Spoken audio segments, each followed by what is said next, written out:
Well, we had a good day's recuperation at Royal Island, and we're now heading for Spanish Wells, which is the big town up here in the vicinity of northern Eleuthera. It's not actually technically on Eleuthera Island, but you know, it's very close. We're making for an anchorage that should provide us protection from the north and east for the next few days, which is what we need. And when we get there, we'll drop the anchor, get the tender off the foredeck, and head into town. So coming into an anchorage, we've already selected the spot we want based on depth and wind and current. I go up to the foredeck, I've got my headset on so Dan can hear me, you can see the anchor behind me, and I have to start setting up. We use a bridle from Mantus to take the strain off of the windlass. This is the bridle hook. It's pretty beefy. The bridle, I've already got it set up on the two cleats. So next I have to open up the anchor locker, and if I do that, you can see in there the anchor chain and the windlass down here and the remote control.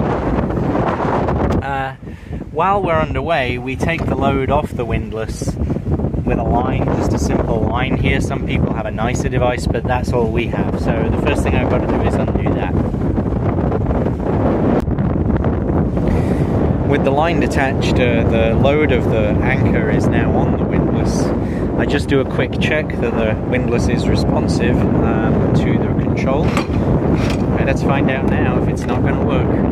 And then when we get into the, when we get closer to the anchorage, Dan and I will coordinate, we'll pick our spot, I'll drop the anchor, and we'll use the wind to set the anchor, pushing the boat back as I pay out the chain.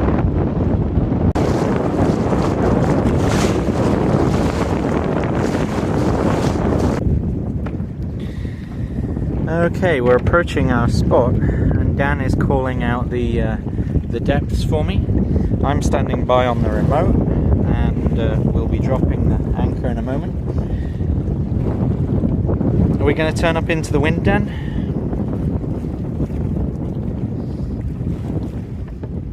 Okay, so Dan's bringing the boat up more towards being into the wind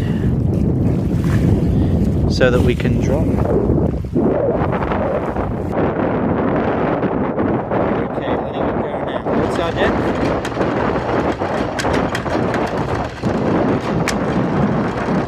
Okay, Dan, mark that location. And we have the anchor on the bottom, so we start trying to bite. So, those red links right there in the anchor chain mean we've got 33 feet laid out in a nice straight line as it happens off to the anchor, and we are not dragging, so now we can try to set the anchor properly. We actually use the bridle as part of setting the anchor rather than putting the strain of the anchor setting on the windlass. So there's the Mantus chain. That chain hook is brutally strong, stronger than the chain, I imagine. So now we can start paying that out in order to really set the anchor.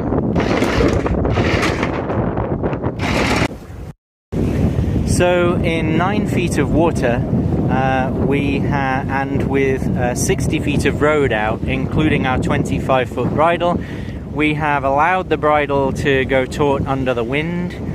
Then we ran the engine in reverse idle, then reverse 1000 RPM, then 1200, and finally 1400 for about 30 seconds each, all the while watching our instruments, trying to determine if the anchor was dragging, and also looking at transits ashore, looking for parallax movements, and everything is fine. The anchor seems to be well dug in with that setting scope of 60 feet in 9 feet depth. So now we need to bring the bridle hook back aboard, pay out more chain to go to final scope, reattach the bridle hook, and then go back out to final scope. Okay, so I put our charted depth and our expected tidal variations into my handy spreadsheet, worked out where I needed to get the hook on the chain, decided to round that up to the 100 feet point, so I've got 100 feet of chain, Then I've got 25 feet of bridle for 125 feet of road in total, in a depth of, right now, a depth of about 9 feet, but that's going to be variable with the tides. So first at 60 feet, and then at final scope of 125 in a depth of 9 feet measured at the time of anchoring, and with a 25-foot bridle, we set the anchor first using the wind, as one prefers to do. That's how we paid it out, in a straight line using the wind. Then with reverse idle, then with reverse 1000 RPM, then 1200, and then finally 1400 RPM reverse to really dig that anchor in. And like I say, we did that whole process twice. First of all with total road of 60 feet, and then with total road, our final scope total road of 125 feet. And we are done. The boat is not moving. She's dug in nicely, so we're nice and secure. We were able to confirm that with instruments, and also looking at transits on the shore, crucially. Those are often more informative than the instruments. Actually, just looking at transits on the shore will tell you quite quickly, I'm moving. So, yeah, all good. And one important final step, to put up the anchor ball so that vessels that see us can tell we are anchored and not underway.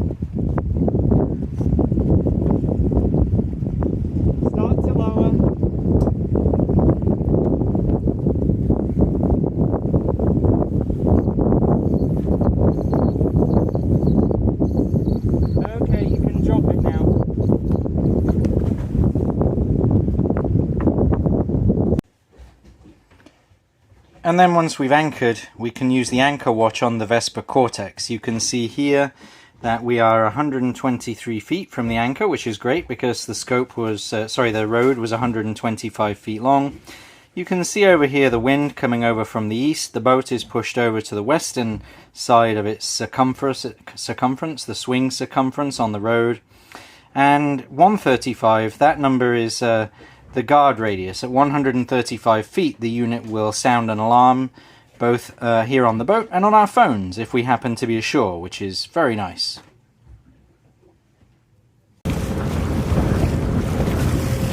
And once we've done all that, we can finally go ashore and explore Spanish Wells. Aboard Whitetail, we have a chart plotter that helps us to avoid getting lost. This is the handheld one that we use when we're aboard the tender.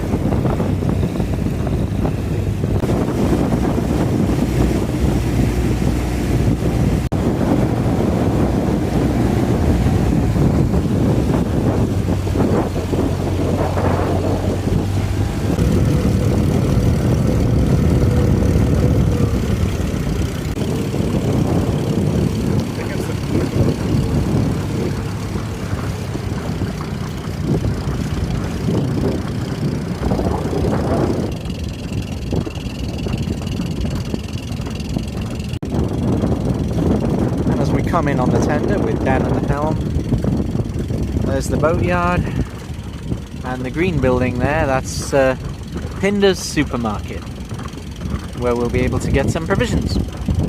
So from what I've read, the economy here is less based on tourism and more based on fishing. This is actually a commercial fishing hub for the whole of the region, so that's kind of borne out by what we've seen so far. And our just reward is going to be lunch at Buddha's.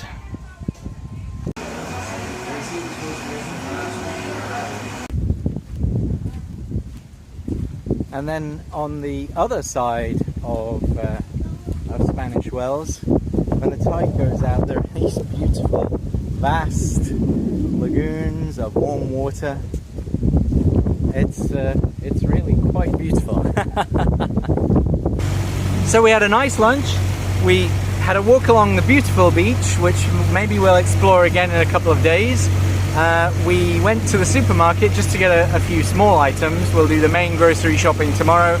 And we even got a local traditional Johnny cake from a family bakery, so that's nice.